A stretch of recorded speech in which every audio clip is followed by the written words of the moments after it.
James Bond. My latest, and if I'm not careful, my last assignment will take me to new heights of adventure, new depths of danger, new dimensions of villainy, and fascinating new women. But every job has its rewards. In this case, it's the spy who loved me.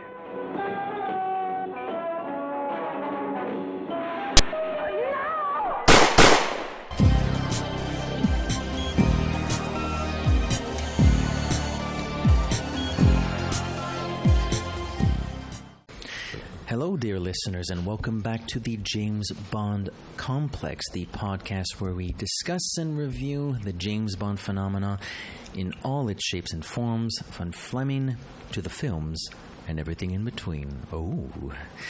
Another very special episode this week. It's a film episode. We are discussing, officially speaking, 1977's The Spy Who Loved Me, directed by Louis Gilbert, who's returning to the franchise after a 10-year hiatus, after You Only Live Twice. I'm one of your co-hosts, Edgar. I'm Matt. And one of the special reasons is you already know him because we released that episode by now.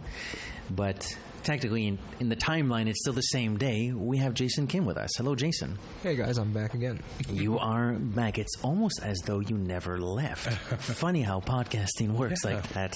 How bizarre. So we're discussing 1977's The Spy Who Loved Me. It's the battle of the spy versus Star Wars. I think we've already made our beds in that regard. We don't have to roast them. Now, I'm going to assume that I'm the only one of us three that actually watched the movie and that none of the listeners have seen it. Therefore, I'm going to offer a synopsis. Gentlemen, if I may. Go ahead. As the film opens, a British submarine armed with nuclear missiles is surprised by a mysterious assailant and disappears. Likewise to a naval vessel belonging to the Russians. The foreign intelligence branches of both countries send their best agents to investigate. For the Soviets, it's Major Amasova, codenamed XXX. For the British, who other than James Bond 007, although the latter has to cut some snuggly time in the Austrian Alps short and make a great escape via Union Jack parachute, but not before unknowingly killing Amasova's lover in the process. 007 and XXX see their paths cross in Egypt, as intelligence suggests a microfilm containing the blueprints to whatever submarine tracking system sniffed out their ships is being sold on the black market. They aren't the only ones hoping to lay their mittens on the film, as marine biologist and industrialist Carl Stromberg, the man behind the tracking device, has sent assassins to retrieve it. Turns out his operation had a leak, but the film got out before it could be sealed. One of those assassins is the Goliathan Jaws. Pastimes include appearing and disappearing at will, attending fanciful light shows during Cairo nights, and taking a bite out of the opposition. The Egyptian episode encourages both the British and Soviets to officially pull their resources together, thus truly making Bond and Amasova a pair, as the two are sent off to Sardinia, where Stromberg's marine laboratories lies not far away, Atlantis. Jaws is never far behind, even on the train ride, where he surprises our heroes by coming out of the closet. No, not like that. Amasova comes to learn that Bond murdered her former lover. But the timing of the discovery is poor, as they must put their rivalry aside in order to face the bigger enemy. Stromberg, as it turns out, really takes Sebastian's Under the Sea song to heart by planning to start a nuclear war with the stolen warheads, followed by a new underwater civilization.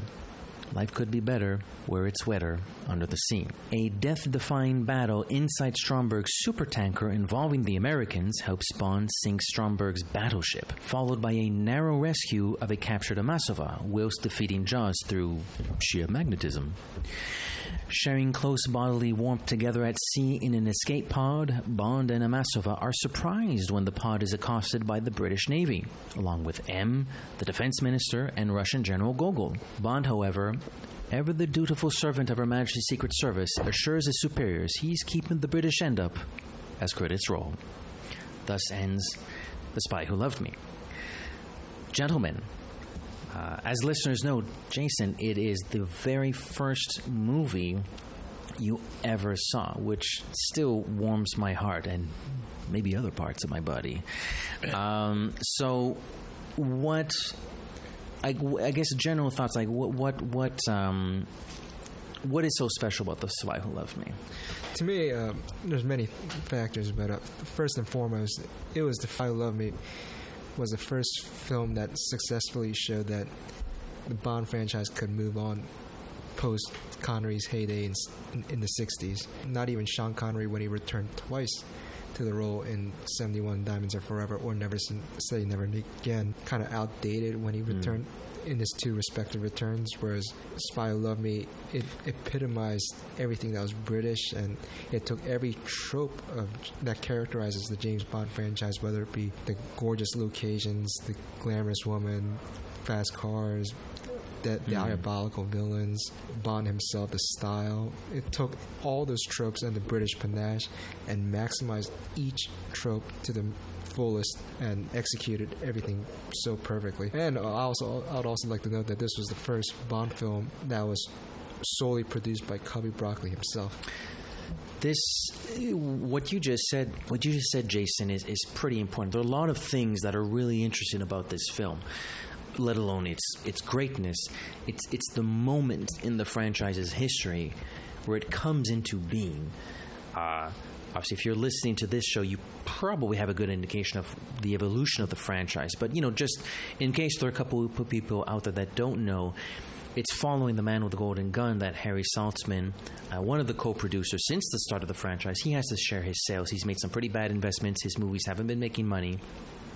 And Harry was known to really maybe overstretching his reach, I guess we could say, as far as the endeavors he wanted to follow. Mm-hmm. This comes back to haunt him. He eventually has to sell his shares. Pardon me.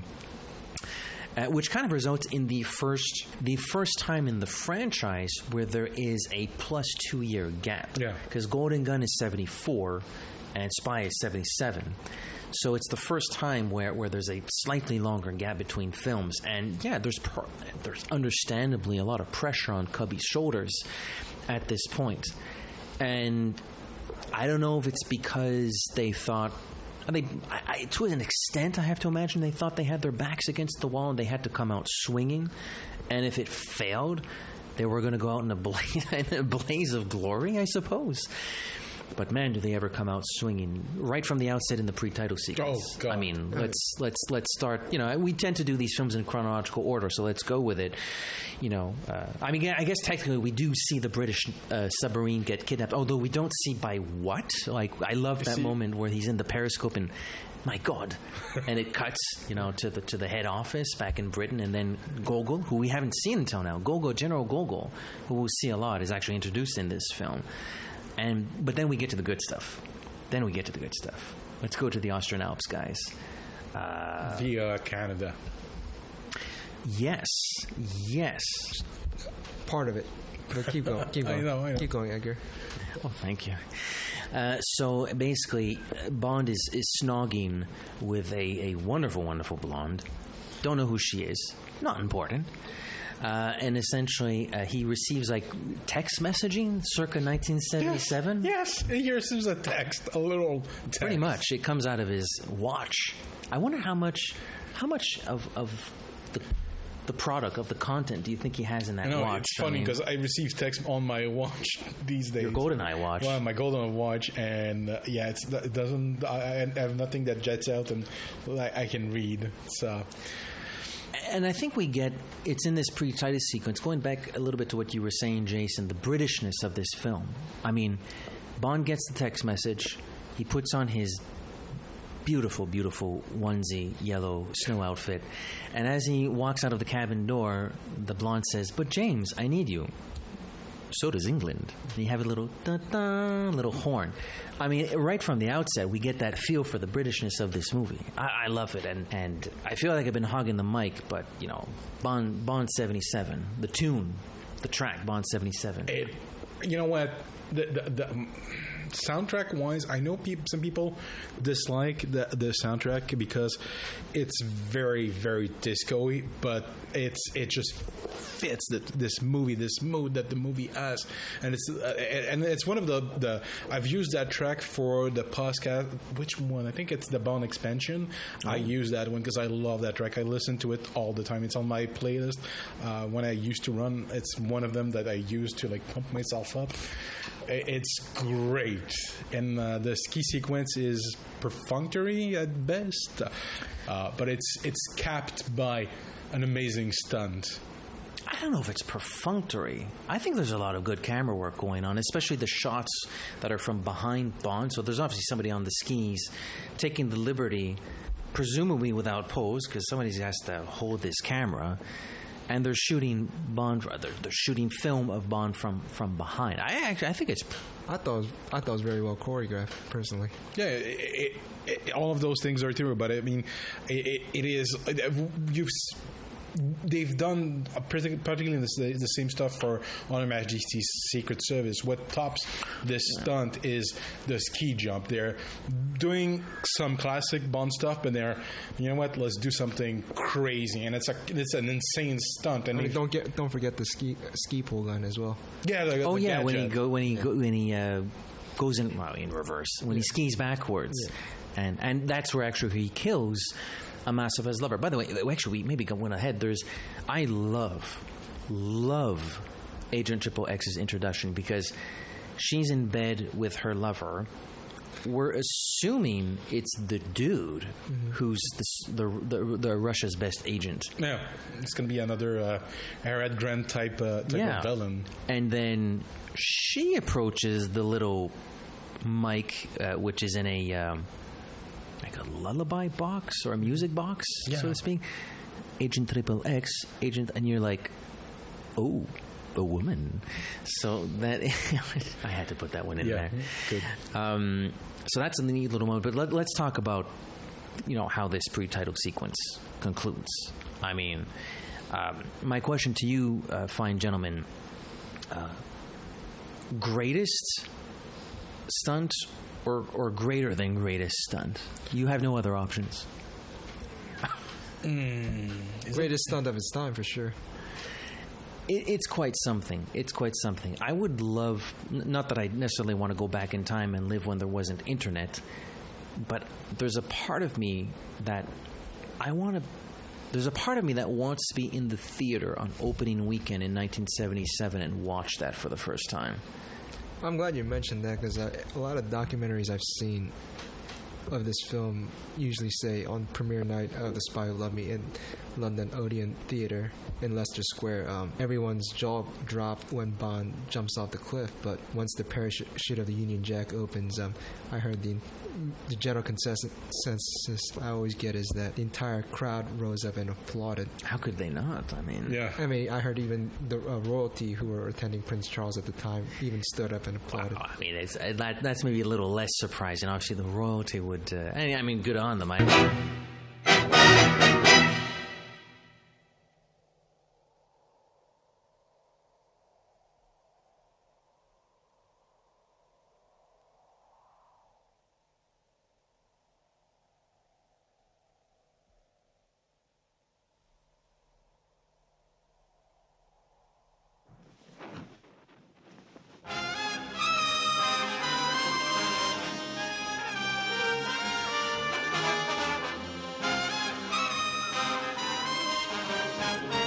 41 years later, and I still like, that's cool. That's cool. It still works. Crazy. No, because people always talk. Because I personally attended to a premiere, and whenever people talk about different premieres and whatnot, two moments when the entire audience have applauded or stood up and applauded during a premiere are the Union Jack opening and the DB5 reveal in Skyfall.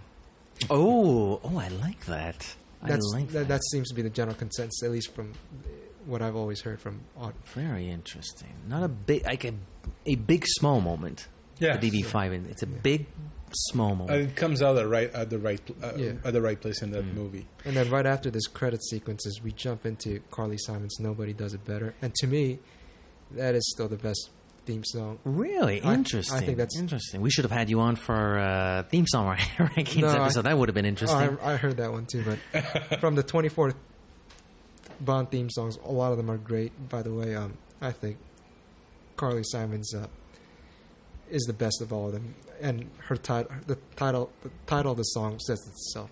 It says everything we need to know about James Bond, really. And I love the fact, because we usually reserve like a quick little minute for Morris Binder whenever we're talking about the title sequences. I do like how it starts, where you have the hands in the shape of a cup, so to speak, sort of catching. Yeah, catching. Don't worry, we got you. We got you, Bond. You're in safe hands. Great song, wonderful song. Not certainly. I mean, what are the previous films? You got Man with a Golden Gun, which is sort of a rock and roll song. You have Live and Let Die, which is definitely a rock and roll song. Excellent song, by the way. Absolutely. So this is clearly a different vibe. They're going for a different vibe. I mean, they're obviously going for something different. Oh, for sure, because from the previous 9 films at the time, all the theme songs were either about the villains or the mission, and later on it would be about the Bond or sex. Yeah, Diamonds Are Forever. But Stroke it and caress it. My favorite lyrics is purely about vanity and about James Bond himself. Yes. And I think the only one so far that is. Yeah, you're right. That's the only one that's... well, maybe not about... But the vanity of Bond. It fits. And I think we said it on our music podcast. It's the perfect Roger Moore Bond song. It fits. It fits the character, but it's... I don't know. When I hear that song, I can only think of Roger Moore's face. Oh, yeah, for sure. Yeah, it's tough. It is tough to think of any of... obviously, no disrespect to any of the other 5 actors, but when I hear that song, it is very difficult to think of anybody else other than Roger Moore. It really does fit him. And I do like... Because honestly, thinking back on our previous episodes, you and me, Matt, to be honest, we have been a little bit lukewarm at times with respect to Morris Binder's work. This one, I think, is really cool, though. I think this one... Well, it's the first... I was mistaken when we did Moonraker. I thought it was the first time we saw Roger Moore, and we clearly see Roger Moore. Yeah, we were wrong on that one. And there's a shot of Roger Moore like kind of turning and shooting at the camera that he recycles, I think, for A View to a Kill in the opening credits. Yep, he does. Which is so funny because he's so much older in A View to a Kill, but they use the shot from The Spy Who Loved Me. It's like, it doesn't look like that anymore. It's funny because I honestly I appreciate seeing the behind the scenes and everything, how the movie is made. It's something I always appreciate. I don't need to see a perfectly made movie, but I appreciate those little... like the row of Russian soldiers. Bond soldiers are on the left. Bond comes in from the right. He has his gun pointed. You know what? Forget this. Drops the gun and just pushes them down. That's a nice little touch. I do like that. Like I said, vanity. A lot of vanity. Yes. But after all, as we understand, I mean, nobody does it better, so we can go along with it. So post-title sequence... Major Amasova is tasked with going to find, investigate, the disappearance of the Russian sub. Although General Gogol offers his condolences. I think you guys are going to start fighting me, but Barbara Bach is a little bit wooden, a little bit. Okay, because she's really pretty, but unlike a lot of Bond girls who we have to wait a long time to meet them, we meet Triple X, Major Amasova, like right away. Even in the pre-title sequence, we've met her. So let's talk about her a little bit. I can't disagree with you, Matthew, but I think Barbara Bach's Triple X is a very revolutionary character of her time, especially of her time, or even today, because for a franchise that displays male chauvinism to its full potential, I don't know what you're talking about. And beyond, to introduce a very strong-willed female character for the first time ever was definitely revolutionary. I don't know, but the first. Again, you're the first guest. I mean, we've recorded about Goldfinger. We've recorded about Fiona Volpe just last month. We talked about, or a few weeks ago, Mayday. We've talked about Mayday. So I mean, I don't know. First strong female character, but certainly the first time. I think it's the first time in the franchise. She's meant to be an equal. Exactly. It's the first time they do that, I think, where it's like, I'm Bond's equal. Actually, Bond's equal. You know, I've never failed on a mission, Commander. Well, one of us is bound to be gravely disappointed, because neither have I. You know, so it's the first time they go for that, essentially. And, you know, is she stiff? I think I'm of two minds of Barbara Bach. I think I have to think that part of the direction that was given to her is, well, you're a Russian, so you're a little colder, you're a little bit more calculating. Let me finish, bruh.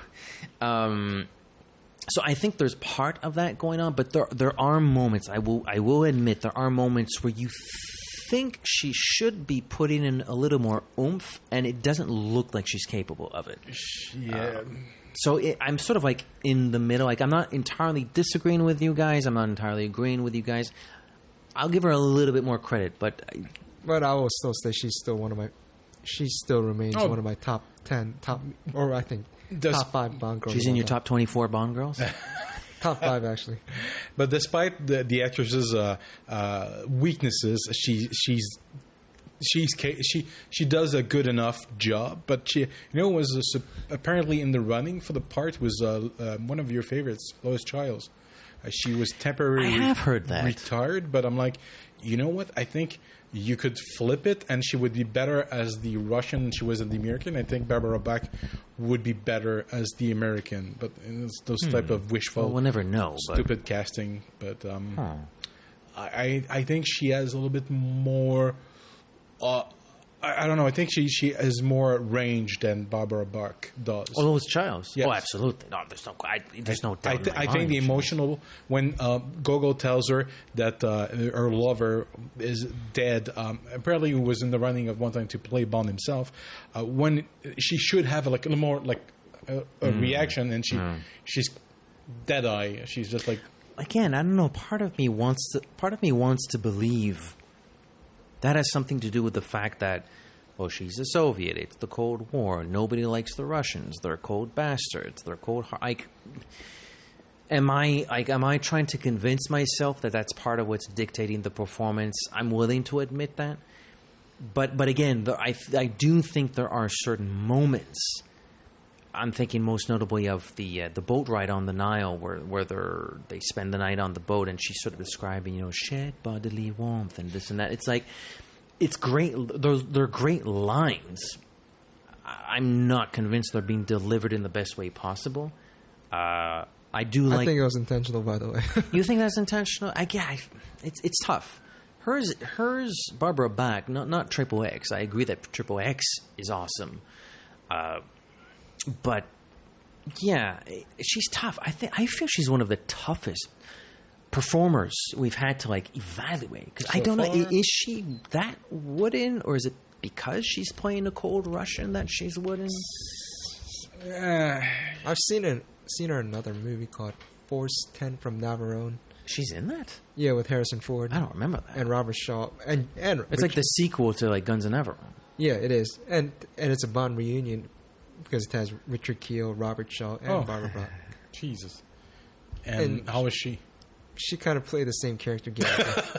Well, she doesn't have a much of a career as an actress now. I mean, but how many Bond actresses even had much careers afterwards? Yeah, it's only in since I guess the 90s that they started expanding. But they are lookers and not necessarily the greatest thespians most of the time. But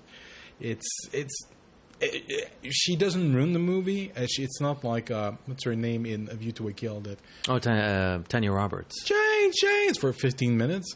Her character is better. Let's see, the writing of her character does the actress service by serving better material that the actress does an adequate job. Let's say I'll call her performance adequate. It's not fantastic. It's a little bit wooden, but it's adequate. It doesn't ruin the movie. Yeah, I could say that. I do like the moment where she backs up the truck, smashes the jaws, and she turns to Bond. Shaken, not stirred. She's not I do completely like that. terrible. Like I said, she's doing the job. Just that it's a little bit within. I've also heard from the past that a lot of the audience back in the 70s kind of like, not so much revered, but looked up to Barbara Bach's character in that movie with her split dress and how it's just kind of like the way she showed off her like long legs in that split Quite dress. revealing. Yeah, very so much that a lot of women looked up to that kind of fashion at the time because it was just She very, looks great. she was very envious, and I think Ringo Starr is a very lucky man. You'll get no arguments from me, brother. Yeah. No worries about that. So I guess then we move over to the British side for a few minutes, and I do like the scene where they start talking about the fact that they believe somebody, they're not sure who, is able to track their submarines with their tracking system, because we have a lot of interesting characters and actors in that scene. Obviously, Roger's there, Q's there, we love them to death. A couple of interesting actors show up in that scene. Yeah, first time we see the second actor to portray M. Yeah, Robert Brown. Robert Brown. And the rumor is, I'm sure you guys, I'm not teaching you guys anything, but like the sort of the fun conspiracy in the fan base is that is the same character, and he takes over from M in Octopussy. Like, it is the same guy, which is kind of like a neat little continuity thing, I guess. Yes and no. I'm glad they never like specified it. Yeah. No, it's left up to our imagination, kind of. Yeah, which should be. But I thought that's why I guess why I personally love Skyfall so well, because like it organically made that transition very well. Oh yeah, well that's in the coda of the film. We'll get there when we get there, but it's not the time. I do want to talk about Skyfall because we talked a little bit about it off mic, but we'll try to stay on topic here. The other actor that's really interesting is Hilary Bray, who shows up. Obviously, he's clearly not playing Sir Hilary Bray, but he's there. He's in that group there. I don't know what sort of function. It's true. Yeah. Now that you mention it, I'm like, his face seems familiar. Oh my god, I never. So does his voice. I mean, he voices George Lazenby for 50% of matches. I know. But never noticed. Which before. role was he, if you don't mind asking? Pardon me? Which role was he on? He's one of the admirals. In what? You got Gordon Brown, you got Robert Brown, you got Q, you got Bond, and I think you have him. I think he's the fourth guy that's looking at that huge computer. Oh, yeah, it is him. Oh, yeah. Wow. He's the one that goes like, where did this information come from? And somebody says, I'm sorry, that's classified or whatever. I mean, it's the only scene he's in. It's also the only scene that Robert Brown is in. But it's kind of cool to see. We see an actor who will come again in a major way, and we see an actor that was in a previous Bond film, which it's not the first time that's happened in this series. Then we meet our villain finally. We meet our villain, which I think is a very important conversation to have. We'll talk about Atlantis. We'll talk about the Liparis. I'm sure we'll have some things to say on those. Let's talk about Stromberg for the moment. How do you feel about him? How do I feel about him? Yeah. How do you feel about him? I thought he was perfect for the film. I thought he fit the role very well. He's like a more evil version of Blofeld. Speaking of which, it was originally supposed to be Blofeld, but they had to take that out because the rights had just expired. Yeah. Our old friend, Kevin McClory, strikes again. He's a lot more vindictive than Blofeld, because Blofeld is, you betray him, you mess up, he's just going to kill you. No, not Carl Stromberg. Carl Stromberg is going to dump you in a pool of shark. He's going to take the time to take his little microphone, speaker, and tell you, taunt you.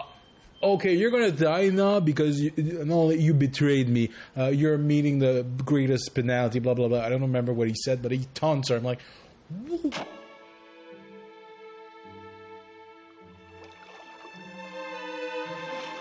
was you who betrayed me.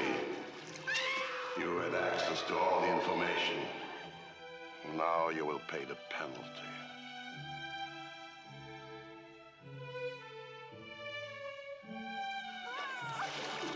Okay, you could just kill her. Just kill her. I'm gonna feed her to sharks. She's probably terrified, and I'm gonna mess with her even more. And he's always angry. He looks always pissed off. So it's not like he can. He's not cold. Like Blofeld is always like. It's not as though he can increase any of the psychological damage onto this woman. she going die anyway. She's in a Shark Tank, so yeah. No, I mean, I see your point. It's funny. I sort of went with the crowd for many years on Stromberg, where it's like, oh, it's a great movie, but Stromberg isn't that interesting. I'm kind of changing my tune this week after having rewatched the movie. I think there's something subtle in his performance. I love his accent. I think he's German. Is he German or Austrian, possibly? Honestly, what I heard in the commentary, he's polyglot. He speaks and he can act in like 5. He could act in 5 languages. I think he's. I don't know. Do you no want idea, but Karl Jürgens. Yep, he is Austrian. he's Austrian. Huh? Thank you. Because I remember Christoph Waltz talked about him before. So. Oh, really? Oh, That's really? interesting. There you go. I do think he's really good. He's a little, he's sort of in the same category as Louis Jourdain, where it's like, I really, really like him, even though he's not the first villain that comes to mind when, name your top 3 Bond villains. Nobody really says Stromberg, but he's good in the movie, though. He's a villain that is often quoted. I actually have a placemat at my home that has his line. It's, Mr. Bond, I've been expecting you. That's true. He has one of the most iconic lines, oft-repeated lines in the entire franchise. Mr. Bond, I've been expecting you. What I kind of like, so we've talked about Stromberg, but what I find interesting about this scene, the feeds his I have no idea what her role is, but he feeds that poor woman to the shark. Now, the woman who's fed to the sharks has linked the microfilm, which has, well, we find out later it was just with the appetites. But supposedly it features very critical content as to what the submarine tracking system is. What I really like about that is the fact that, as far as I can tell, maybe you guys can correct me, I think it's the only Bond film where, like, the plot is set in motion because somebody tried to betray the villain like that. Like, that's kind of an interesting way to set everything in motion. It's like WikiLeaks, the movie 41 years before. Yeah, she's basically Julian Assange. Yeah. But a woman in 1977. I don't know. I thought that was kind of cool. Like, because that's why Triple X and Bond go to Egypt. It's because she's sold it to someone that's in Egypt. That shows you that his operation. I mean, okay, the villain's entire plot, if you take it on face value, is completely absurd. But for a second, let's imagine that's what Bond is, though.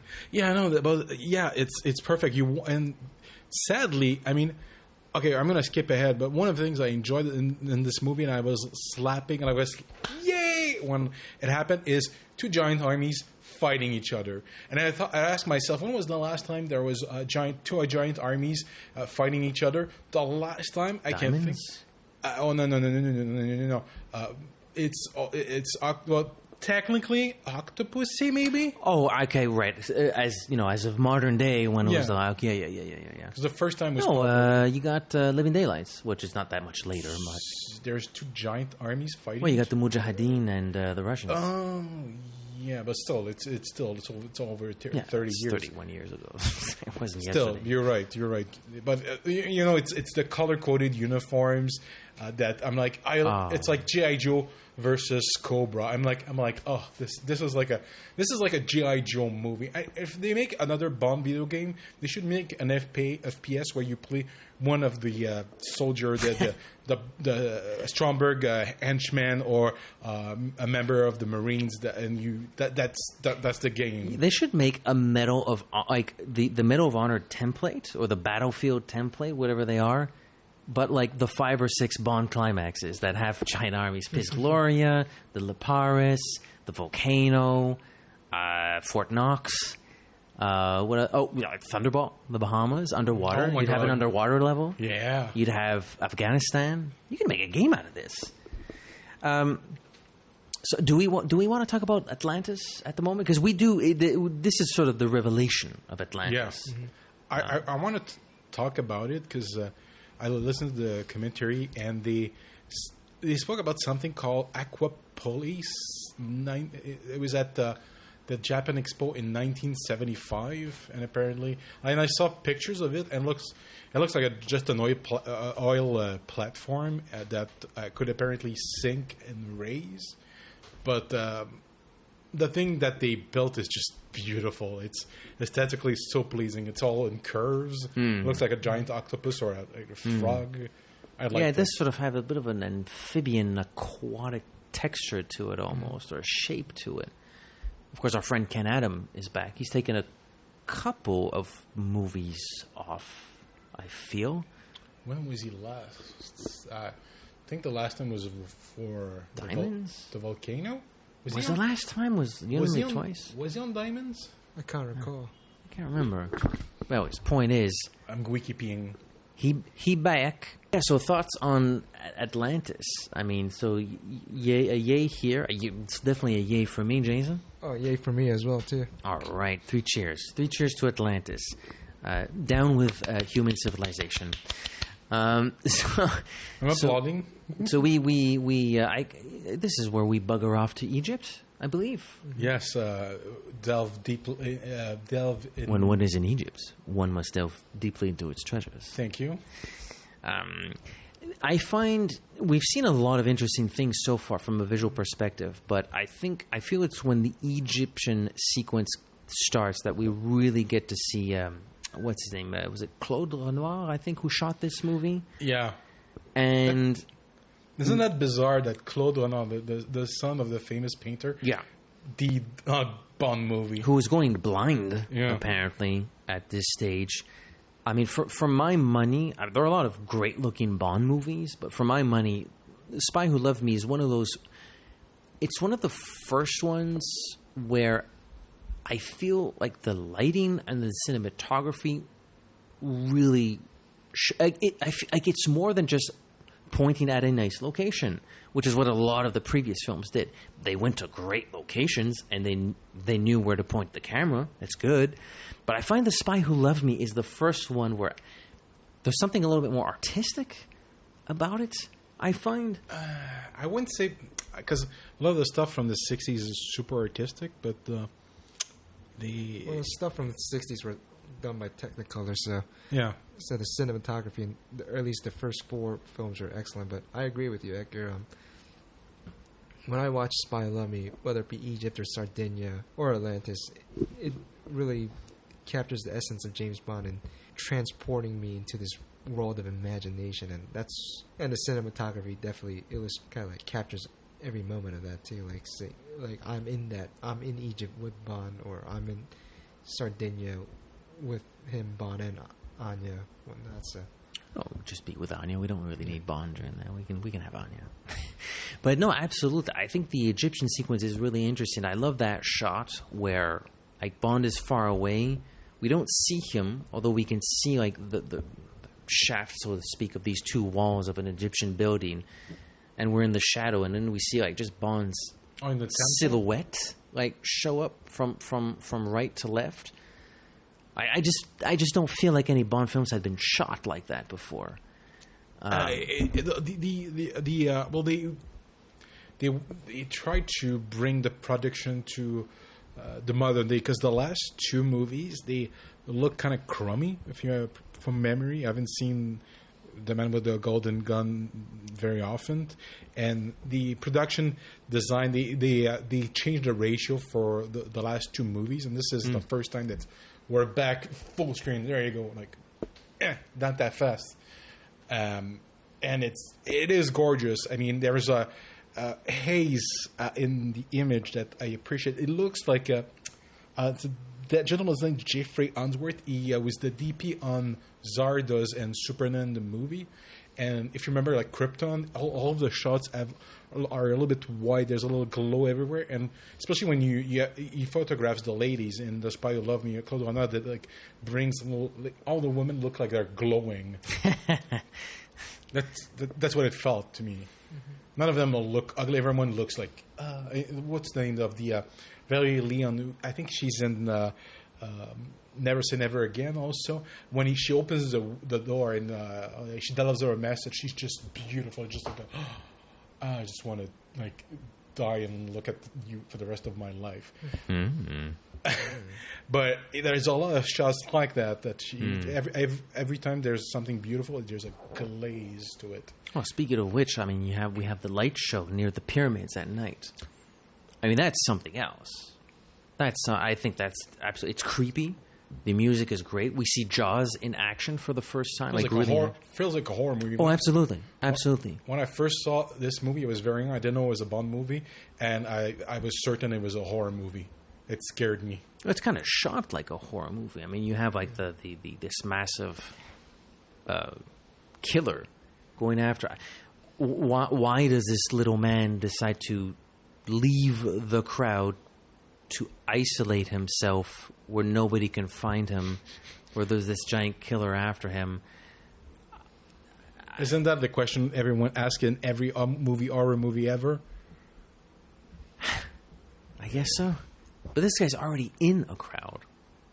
I don't get it. But we do get to see Jaws in action. I guess he was a little hungry. Takes a little bite out of, what is this guy's name? What is that guy's name? It's not Fekish. Fekish is the guy who actually has the film. Isn't that Fekesh? There's another guy. No, Fekish is the guy they meet at the club later. Yeah. Well, what was this guy's name? I can't remember this guy's name. Anyways, this fool gets chomped by Jaws. Gets a kiss on the neck. Yeah, it's a hell of a what do they call those? A hickey. A hickey. Yeah, it's a hell of a hickey. It's no turning back from that one. But Jaws, we've already done our Moonraker episode because we're going in chronological order of books. I'll never forget. This is a long time ago. I was listening to a podcast, and the podcast quoted somebody else. So it's a bit of a long-winded way to get to a point. But they were quoting a film critic who shared their thoughts about the Bond henchmen. Two lists, the best and the worst. Jaws from Spy was on the best list. Jaws from Moonraker was on the worst list. Jaws is kind of creepy in this one. What do you guys think about Jaws? I mean, he was very well utilized. I mean, he's a force. He feels like a force in this one.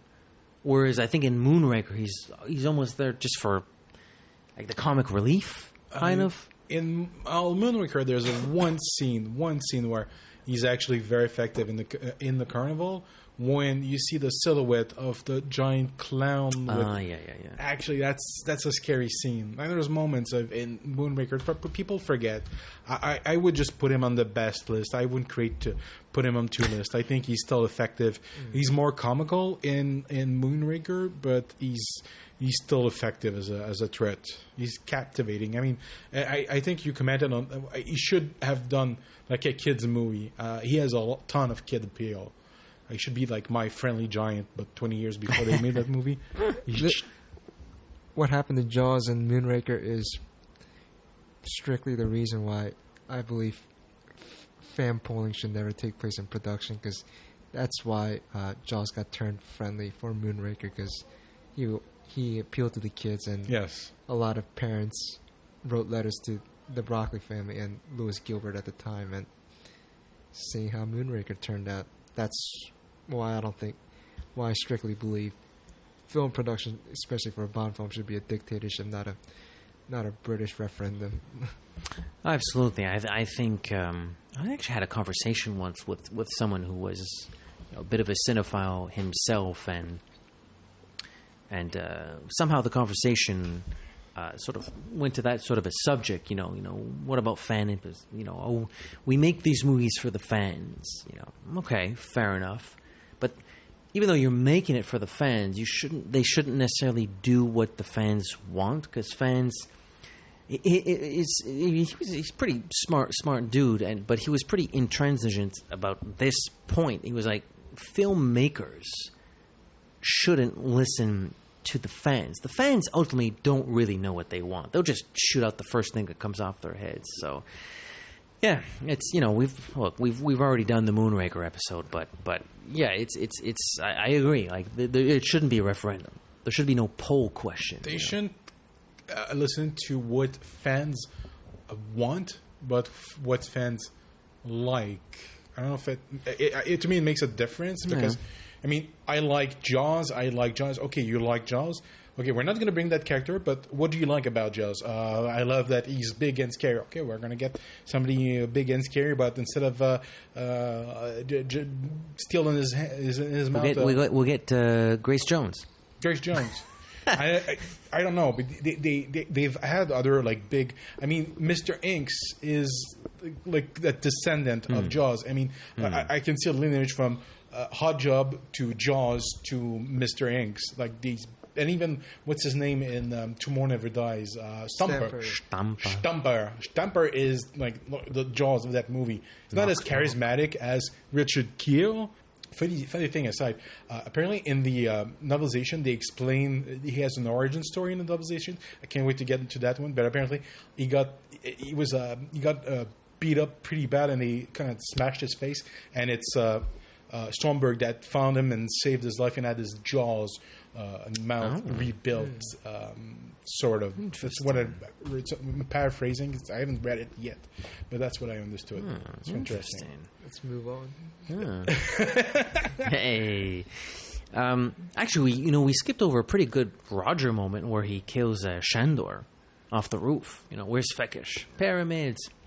Swats away his tie. I thought that was actually a very cold-blooded kill, and that people say Roger's light, but I thought Roger definitely has his dark moments too, for sure. No, absolutely. And it's one of them.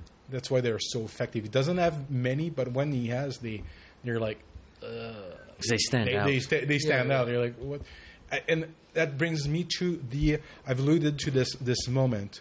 When Bond goes to Fakish's apartment or living quarters, there he's met by a woman who's supposed to entertaining him.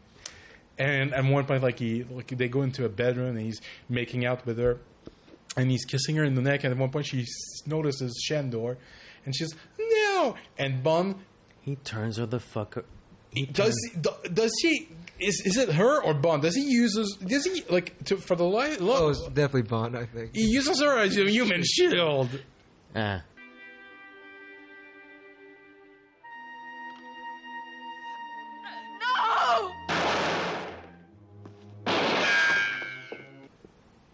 What the hell? Yeah. And people have this image of Roger Moore being the nice guy, and people need to rewatch the Bond movies. He's a cold son of a gun. Yeah, no, absolutely. I completely agree. It's worse than to me. It's worse than what Sean Connery did to Fiona Volpe in Thunderball. It's about the same move. But in Thunderball, she's a villain. Yeah, she's going to kill him. She's just a pawn. She's just a lady. For all she knows, she's just like the maid. She's going home to her own family that night. Yeah. And then this guy just, human shield. I know. It annoys me to no end when people just say Roger was just a light James Bond. He's got a psychopathic side to him. Because I think Sean Connery, you expect from him. Roger Moore, you don't expect. When they hit, you're like, did I just... your brain... Did that just happen? When I was a kid, I thought she jumped in front of the boat to save him. And I rewatched it. Which is ridiculous, because she just met him. Like, why would she do that? I know, but as a child... I know, but it's like... That's how you process stuff. But I rewatched it, I'm like... And I... always kept that impression throughout my life. When I saw it, I'm like, wait, I rewound it 3 times. I rewound it the first time just to make sure in slow motion. Okay, he's putting her. I listened to Roger Moore, and he doesn't really comment on it. And the director and the screenwriter, nobody comments on it. And I was like, wow, is that a dark moment? It's 2 dark moments back to back. There's that, and what a helpful chap. Yeah, which is a pretty awesome one. Those are some really dark moments. I mean, eventually Jaws gets his mittens on the microfilm by killing Fakesh. Bond and Anya follow suit. Is he pretending to be like a telephone repairman? Yeah. By the way, we're in Egypt, and everything on his truck is written in English. That's kind of interesting. But it leads to another one of my favorite sequences, which is in the The club? Not the club, but no, what follows after, the next morning. Because they have the night ride to... why is Jaws going to this place? I don't know. But he drives to this... It's called the Karmak Temple. That's all I wrote it down. Which is, I guess, under repair or something like that? Or probably some type of maintenance, I guess. Mm-hmm. And that's a pretty cool little sequence, too. Oh, yeah. I like those shots of Jaws. Yeah. Why is he going there? And how did he get all the way up there? I don't know. I don't care. But it's a lot of fun. I do like that sequence a lot, yeah. Tears that van with his bare hands. You know, I mentioned it, but he was meant to be the Incredible Hulk at one point. So he's taking the car apart. And Oh, yeah. Although Roger doesn't seem phased, or Bond, I should say, doesn't seem phased in the slightest about what's going on here. The entire time I was watching that sequence, like, yeah, Edgar's probably having fits of joy right now. Like, oh, absolutely. Absolutely. It was unbelievable during this sequence. Then you get, the shaken, not stirred line, which is a pretty badass moment. So a few props to Major Amasova. And then we sort of get that moment in Jaws' Bond career where I think they just went for the comedy, and that's where he lifts the rock up and he drops it on his own foot. Yeah. Shaken, but not stirred.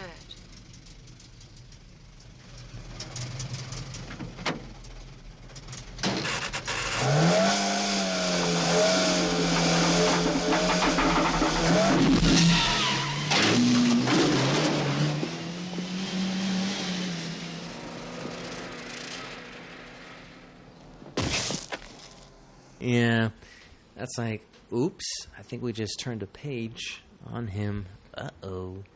Bond and Anya go on a boat. Anya teaches Bond what they do in Siberia to survive. And then, not poisons him, but tranquilize.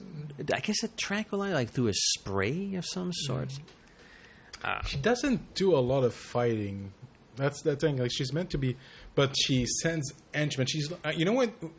I'm thinking of it. She reminds me of a 1960s Catwoman. She's the villain, but she doesn't do anything except order people around. That's pretty much what she does. It is a little weird that she has two goons with her at that Russian played by pyramid Bob show. Simmons. Yeah. Oh, yeah, that's cool. Yeah, if she's the best agent and she's an assassin herself, why are there two other guys with her? I don't understand that part.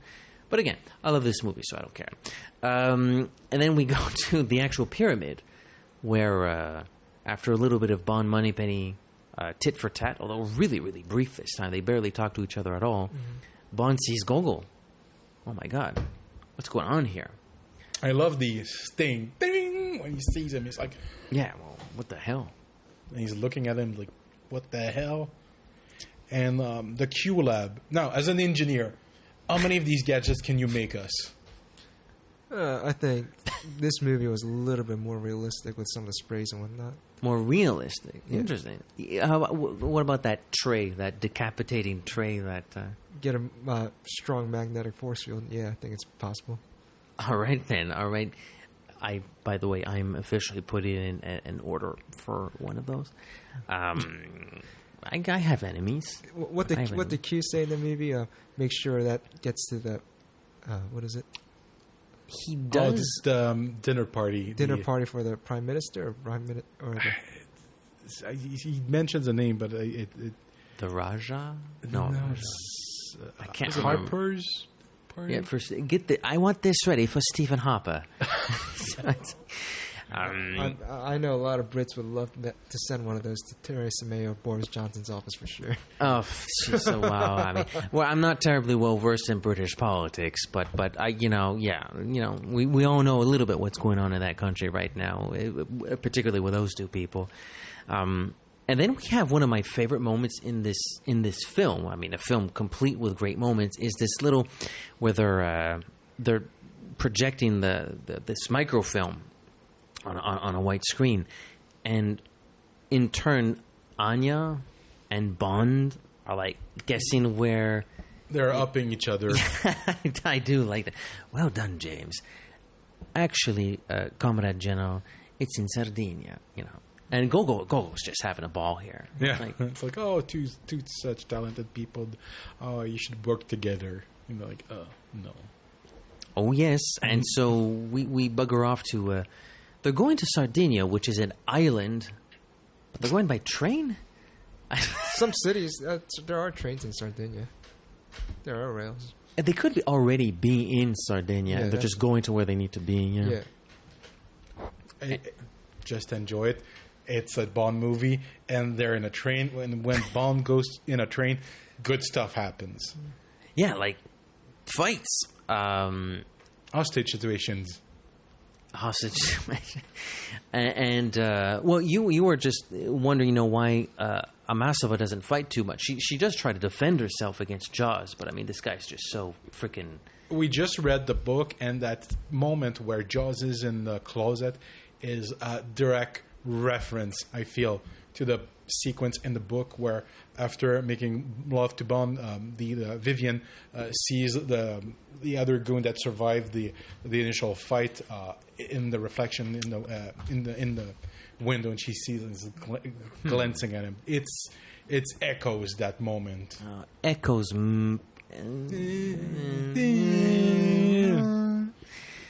do you think? Have you read the original? No, I have not. We recommend it. Yeah, we do. We would recommend it. I think it's different. It's certainly a different beast, but well worth it. Well worth it. One of the shorter ones, too, because by that time Fleming had been writing like almost 300-page long ones. This one's like 200 pages. And if you get the one that's read by Bond stars, it's read by Rosamund Pike, which is just like, Yeah. And so what do we think about the Bond-Jaws confrontation in the train? What do we think about that? It was very fitting. Very fitting, because, like... He came in for a bite to eat, right? Bra, bra, bra, bra. It's a good one.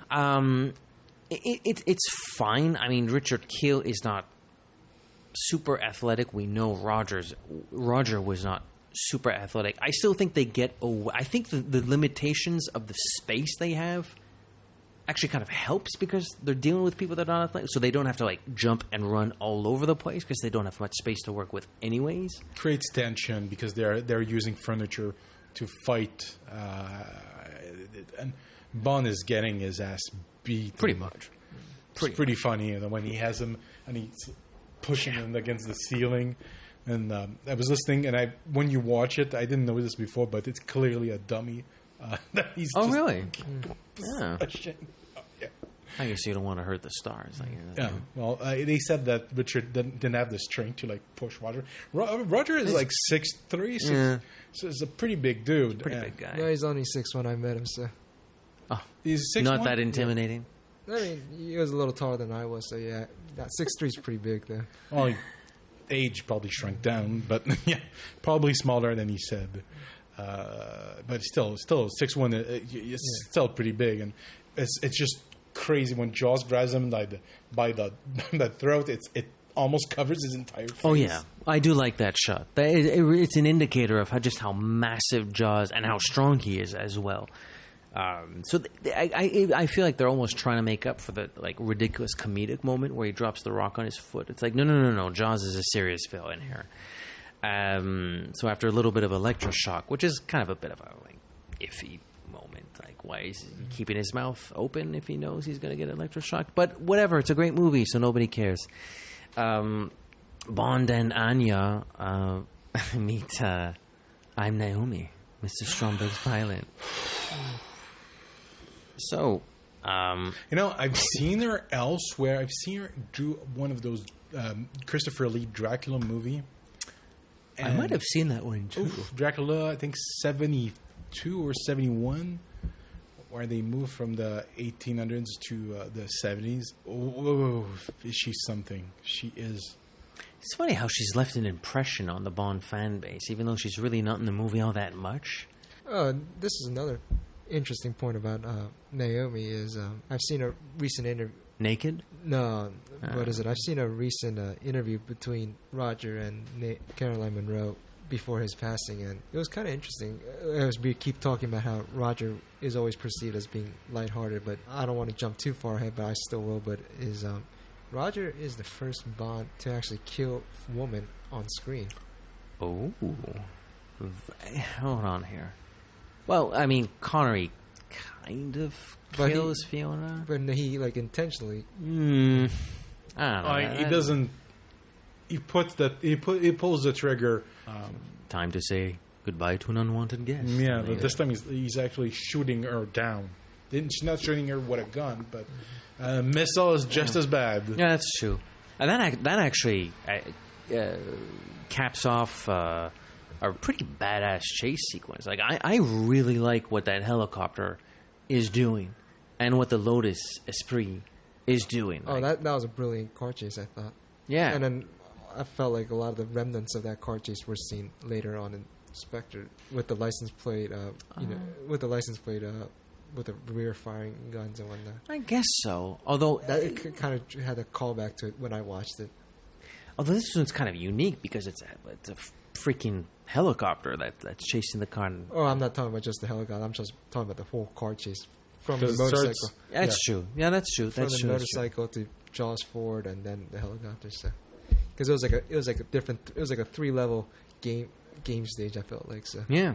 And it just goes on because then they dive into the water, turns into a sub. There's a moment that just cracked me up when Jaws is in the car and he's shooting at them. At one point, the other henchman starts shooting, but Jaws grabs his gun and he's shooting. I'm like, that one I didn't remember. It's just that's pretty funny. It's a pretty cool moment. I agree. I completely. That is pretty funny. Actually, it does say a lot about Jaws. Like he's so into it. He's kill this He's an guy. assassin. Oh, absolutely. I'm an assassin. I'll do the killing. And then once his Ford crashes, he's the only survivor. Yeah. Good. Yeah. And that's kind of like how Hinks was in Spectre after the Austrian chase too, like because with the that's true actually with a shot of his fingers moving after he got temporarily decapitated. Yeah, I mean it's Jaws is virtually unkillable. I mean, shit. That's his only one. Yeah. Still hope for Bond 25. Mm-hmm. Fingers crossed. Yeah. Stay with this. What else can we say about the chase? Even the underwater chase. Oh, absolutely. I mean, we're back to the underwater. I mean, we just reviewed Thunderball. Yeah, that was recently. That was fun watching those movies back to back. Yeah, it did make it interesting. Again, I mean, maybe the underwater material is not as like awe-inspiring. I mean, except for the fact that it's a freaking car-looking vehicle that's like underwater. That's pretty cool. The attack by Stromberg's minions, it's okay. I thought it was very well done. It was like his minion stuff looked like things that I made out of Lego when I was growing up. So like I said, it brought a lot of imagination into it. Yeah, that's true. It's true. And then, but the Lotus is hit. It does suffer a little bit of damage, so there's some leakage. So they got to get out of there. And then, in one of the most iconic moments in the entire franchise, a very Bond-like moment. A very Bond-like moment. Well, that's a very Roger-like moment when he takes the fish. And we're beyond Bond. Now we're just in Roger territory now. I mean, I meant like coming out of the water, coming out of the car driving off onto the beach was very Bond-like moment. But yeah. But him dropping off the fish was very Roger Moore. Yeah, yes. Absolutely. You got the best of both worlds, essentially. Yeah,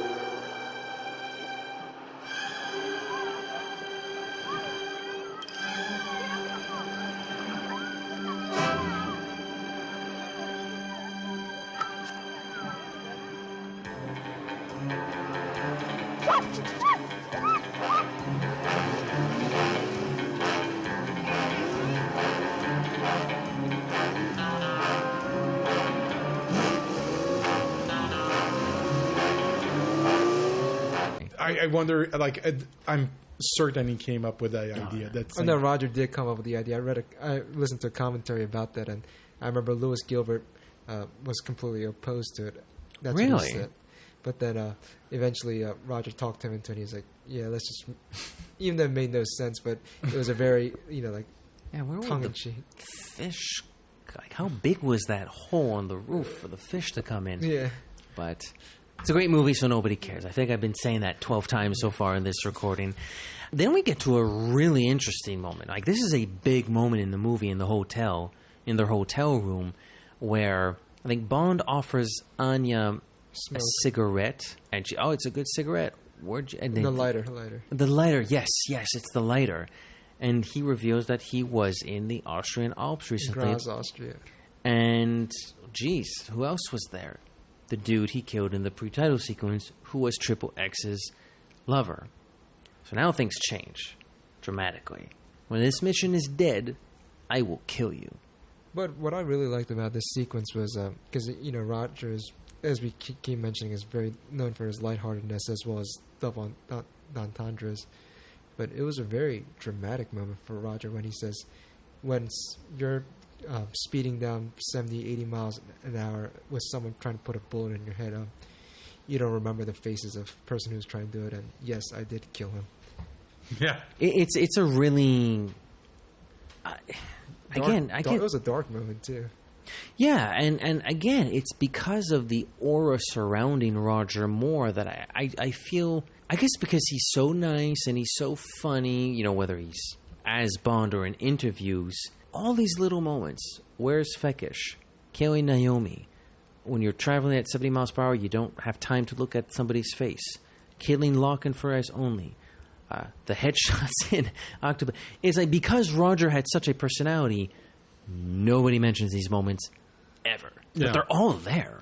Oh, yeah. They're all there. Yeah, he portrays the sociopathic assassin very well, too. Yeah. Just as well as the other 5 actors. The movies sometimes are light, but his portrayal is more than adequate.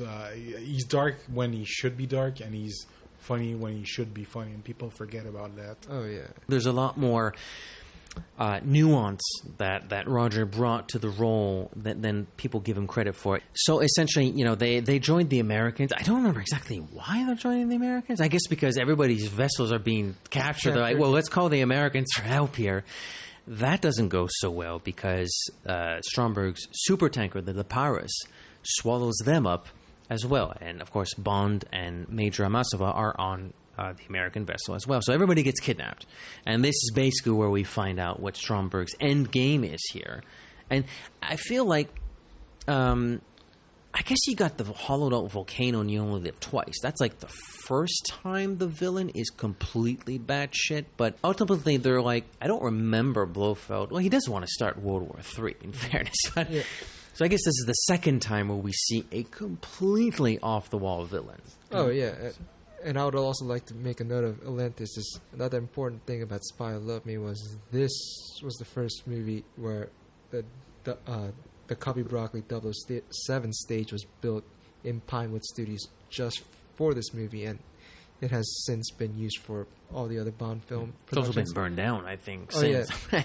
Burned down twice, but it's also been rebuilt and used for many other film productions since then, too. They shot the Star Wars movies there. Shot Batman also. Oh, they shot Harry Potter. I mean, they shot anything that's filmed in England because it's the largest soundstage of its kind. Absolutely. As it should be. They've opened a new one. It might not be as large, but it's the Roger Moore stage. Oh, yeah, I saw that, too. Yeah, that's awesome.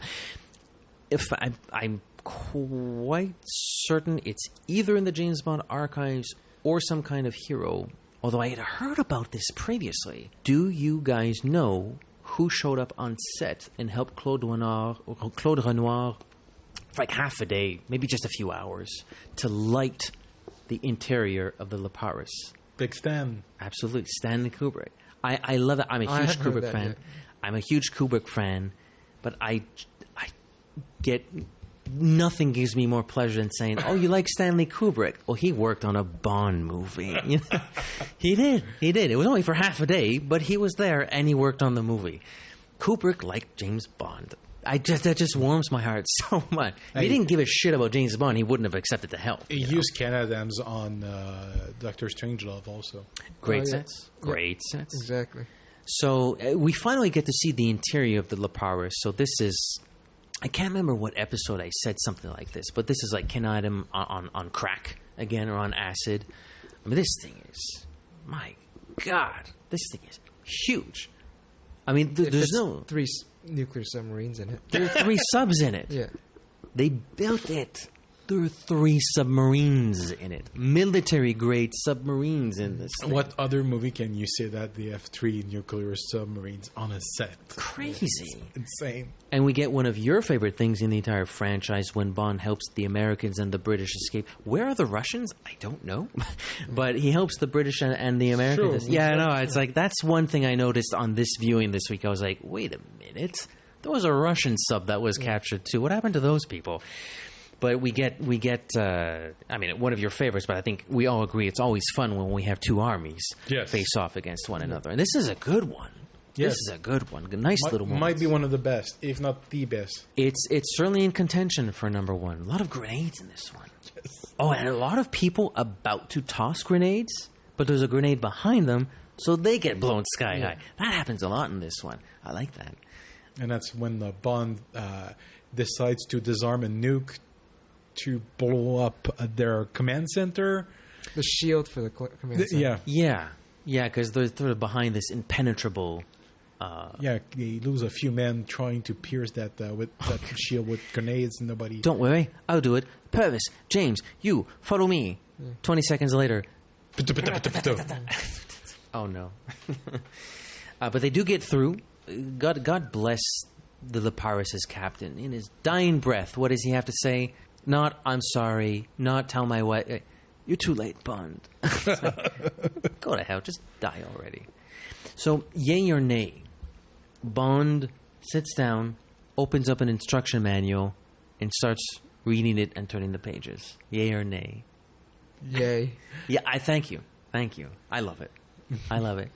It feels oddly inappropriate, but you couldn't Google that. No. So you needed to open the instruction manual and sit down and have a raid. Bond 25. Okay, Google, how do I disarm a bomb? Yeah. Well, they're not disarming it. They're actually... no, but... what the hell are they doing?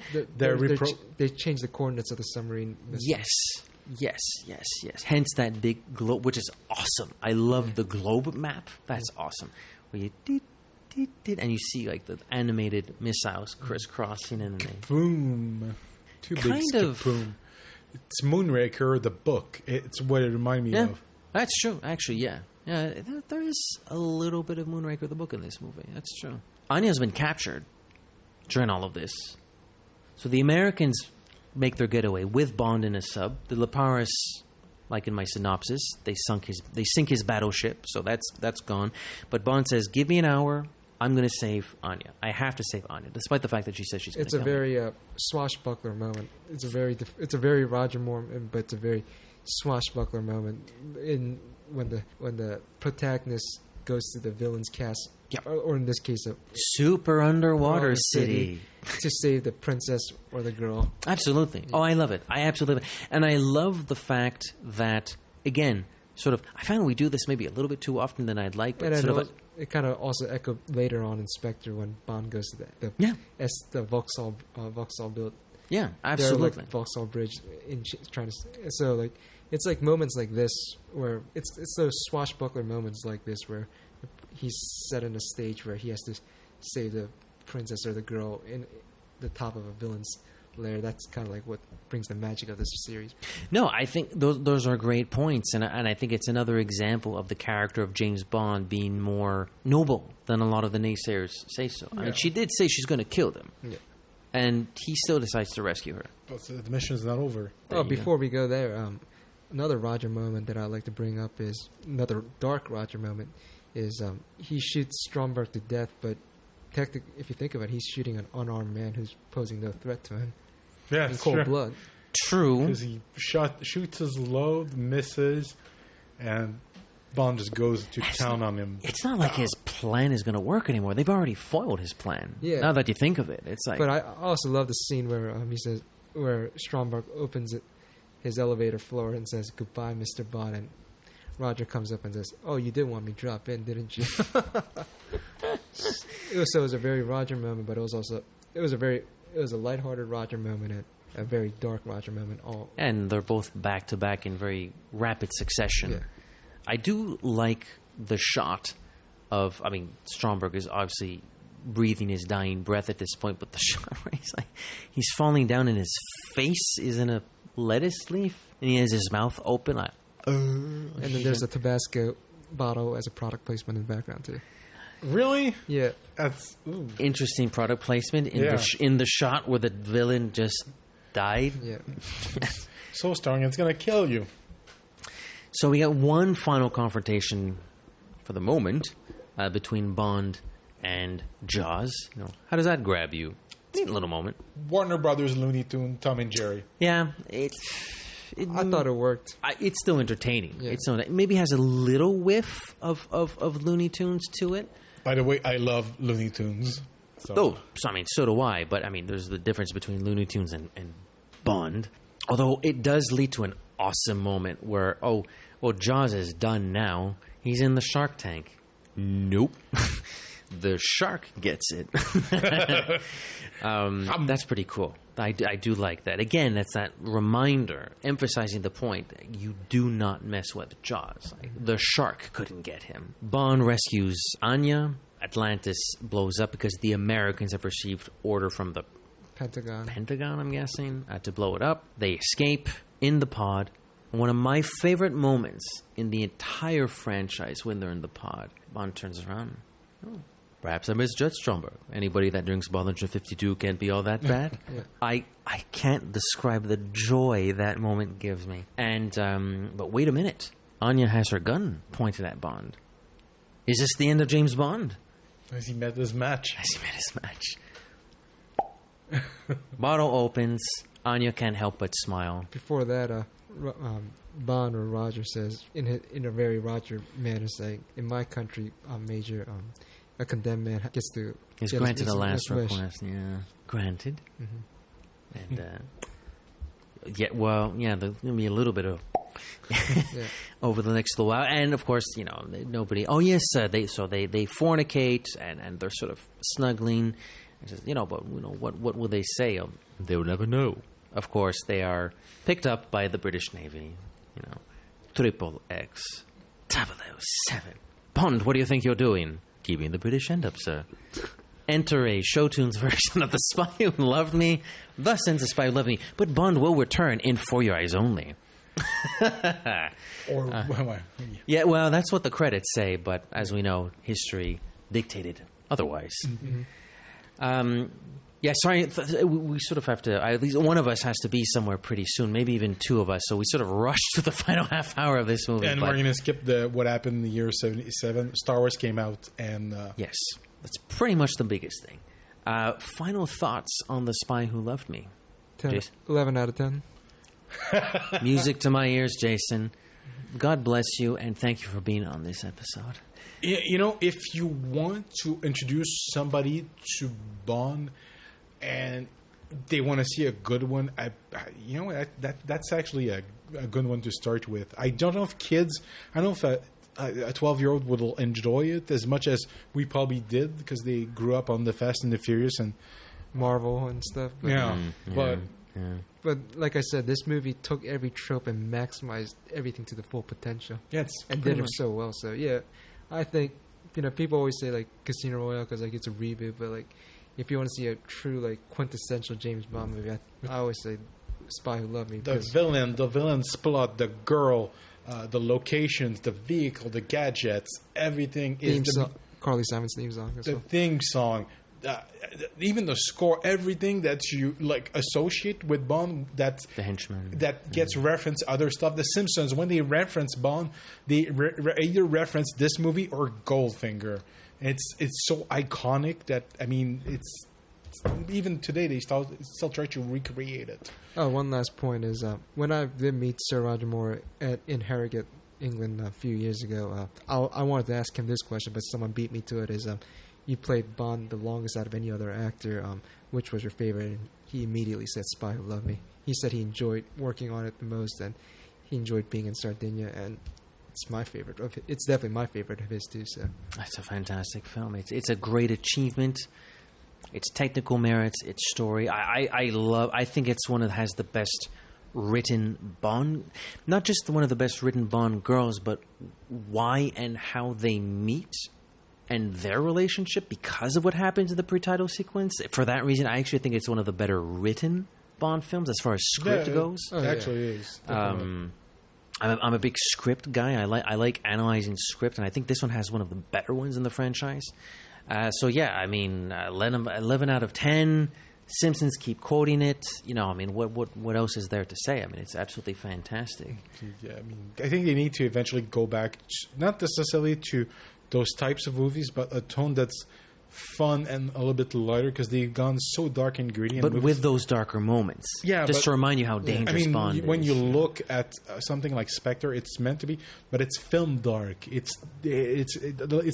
unpleasant visually. This movie is pleasant to watch. It's awesome. Spectre was a cinematography achievement as well. I think it's a beautiful film. It's a beautiful film. I'm not, but what I appreciate about this movie is that it's easy. Like, they've gone dark for so long. I can use a little bit light. Yeah. I can use a little bit more fun. I mean, it's been almost 20 years since the 9/11. Like, get it? It's time to bring a little bit of joy to our film franchise again. Yeah. Again, I guess that's what makes this whole Bond 25 conversation so fascinating. Like, what are they going to do? But again, we've already talked about Bond 25 twice today, so we'll lay that to bed. Obviously, we recommend The Spy Who Loved Me. A little bit of social media. We are at www.thejamesbondcomplex.com. Join our Facebook page. Search for us at The James Bond Complex. We have a Twitter account at The Bond Complex. We have an Instagram account. Search for us at The James Bond Complex. Our fine friends at Anchor.com host us. Thank you very much, gentlemen. We have a YouTube channel. Subscribe and give us one of those. Click on those thumbs up icons Subscribe. there. Just pretend the thumbs down icon. Just pretend it isn't there. It doesn't even exist.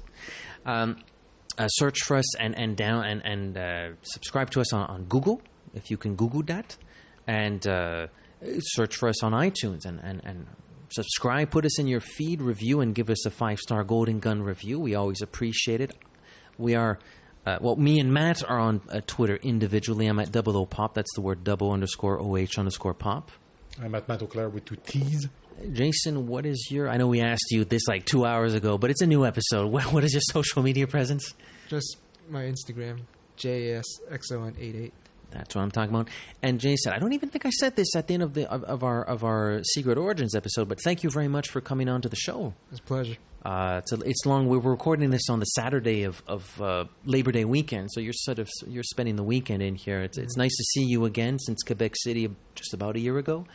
And it's truly a privilege and a lot of fun to have you on 2 episodes, no less. So maybe whether in person or online, or maybe Toronto, you might be on an episode at some point in the future.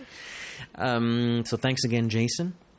And just as James Bond is always wont to return, so too will the James Bond Complex return in Ian Fleming's On Her Majesty's Secret Service. Merci beaucoup. À la prochaine. Au revoir. Au revoir. I think I gotta get going.